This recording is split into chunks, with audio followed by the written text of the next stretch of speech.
বাংলাদেশের সঙ্গে পাকিস্তানের নৌ বাণিজ্যে উদ্বিগ্ন ভারত, এই শিরোনামে ভারতীয় টেলিগ্রাফ একটি খবর পাঠিয়েছে যে বাংলাদেশের সঙ্গে পাকিস্তানের সরাসরি নৌ বাণিজ্য চলছে। এতে তাদের সেভেন সিস্টার্স একটা নিরাপত্তা হুমকির মধ্যে পড়েছে, এমন একটি প্রতিবেদন তুলে ধরেছে টেলিগ্রাফ।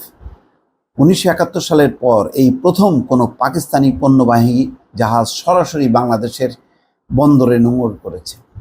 গত সপ্তাহে জাহাজটি চট্টগ্রামে নোঙর করায় গভীরভাবে উদ্বিগ্ন হয়ে পড়েছে ভারত। শুক্রবার এক প্রতিবেদন এই খবর জানিয়েছে ভারতীয় সংবাদ মাধ্যম টেলিগ্রাফ। প্রতিবেদনে বলা হচ্ছে, বাংলাদেশ ও পাকিস্তানের মধ্যে সরাসরি সামুদ্রিক সংযোগ ভারতের সেভেন সিস্টার্স রাজ্যগুলোতে সম্ভাব্য অস্থিরতা তৈরির কাজে ব্যবহার করা হতে পারে, কারণ ভারতের উত্তর পূর্বাঞ্চলীয় সেভেন সিস্টার্স বাংলাদেশ সীমান্তের খুব কাছাকাছি।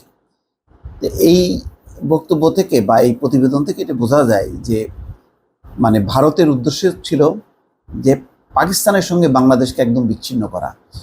শুধু এইটুকু বাকি ছিল যে বাংলাদেশ কূটনৈতিক সম্পর্ক ছিন্ন করা বাকি ছিল। এমনি তো ছিলই না, কোনো আসলে একদম নামমাত্র সম্পর্ক ছিল, একেবারে হাই হ্যালো ছাড়া আর কোনো সম্পর্ক ছিল না। এটা একেবারে কূটনৈতিক সম্পর্ক শূন্যের সীমারেখায় নিয়ে আসা হয়েছিল।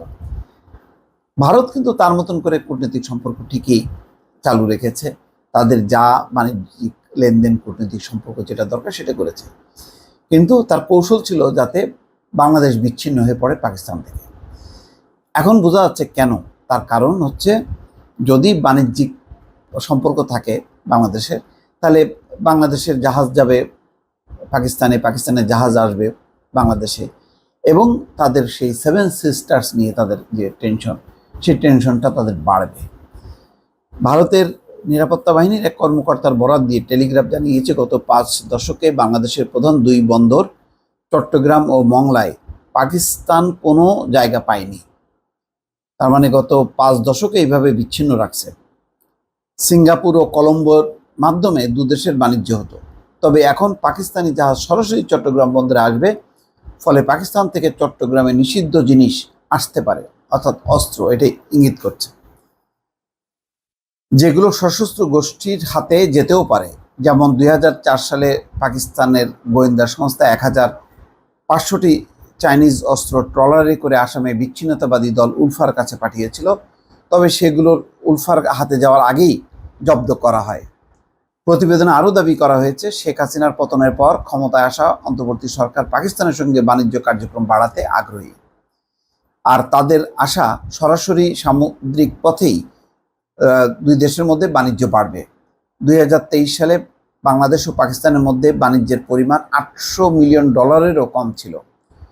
প্রতিবেদনে বলা হচ্ছে, সাবেক স্বৈরাচারী প্রধানমন্ত্রী শেখ হাসিনাকে ব্যবহার করে ভারত চট্টগ্রাম ও মংলা থেকে চীনকেও দূরে রাখছে ভারত, কিন্তু এখন পাকিস্তান চট্টগ্রাম বন্দর ব্যবহারের সুযোগ পেয়েছে, ফলে বিষয়টি অবশ্যই এই অঞ্চলের ভূ রাজনীতির উপর প্রভাব ফেলবে। কেননা মিয়ানমারও চট্টগ্রামের খুব কাছে, সেই সঙ্গে মিয়ানমারের অবস্থা টালমাটাল। ভারত শঙ্কা করছে মিয়ানমার থেকে ভারতে অবৈধ অনুপ্রবেশ এবং মাদক কারবারি বেড়ে যেতে পারে। এদিকে একজন ভারতীয় পর্যবেক্ষক বলছেন, ডক্টর ইউনূস ক্ষমতা আসার পর বাংলাদেশ একটা রিসেট মুডে আছে, অর্থাৎ অতীতের 2 দেশের মধ্যে যেই সম্পর্ক, সেই সম্পর্ক মুছে ফেলার একটা মুডে আছে, এবং তাদের অগ্রাধিকারগুলোর মধ্যে এটি মনে হচ্ছে ভারত থেকে নিজেদের দূরে সরিয়ে রাখা এবং পাকিস্তানের আরও বেশি কাছাকাছি যাওয়া। তিনি বলেন, পাকিস্তান প্রাথমিকভাবে বাংলাদেশে বিভিন্ন ধরনের তুলা রপ্তানি করে এবং পাটজাত পণ্য রপ্তানি করে। বাংলাদেশ রপ্তানির প্রধান উৎস হিসেবে ভারতকে প্রতিস্থাপন করা বাংলাদেশের পক্ষে অসম্ভব হবে। পাকিস্তান ও বাংলাদেশের মধ্যে ক্রমবর্ধমান বন্ধুত্বের কারণে আমাদের উদ্বেগ এই অঞ্চলের নিরাপত্তা নিয়ে। পাকিস্তান ও বাংলাদেশ জাহাজ আসার বিষয়টিকে ঐতিহাসিক হিসেবে অভিহিত করেছে ব্রিটিশ সংবাদ মাধ্যম দ্য ইন্ডিপেন্ডেন্ট, কেননা এর মাধ্যমে 2 দেশের মধ্যে বিদ্যমান জটিল সম্পর্ক উষ্ণ হওয়ার ইঙ্গিত পাচ্ছে। এবং এই পরিস্থিতিটা আসলে ভারতের জন্যই, ভারত যেভাবে গুটিয়ে নিয়েছে এই 5ই আগস্ট পরিবর্তনের ফলে, তারা মেনে না নিয়ে, এইটার জন্য দায় ভারতেরও আছে।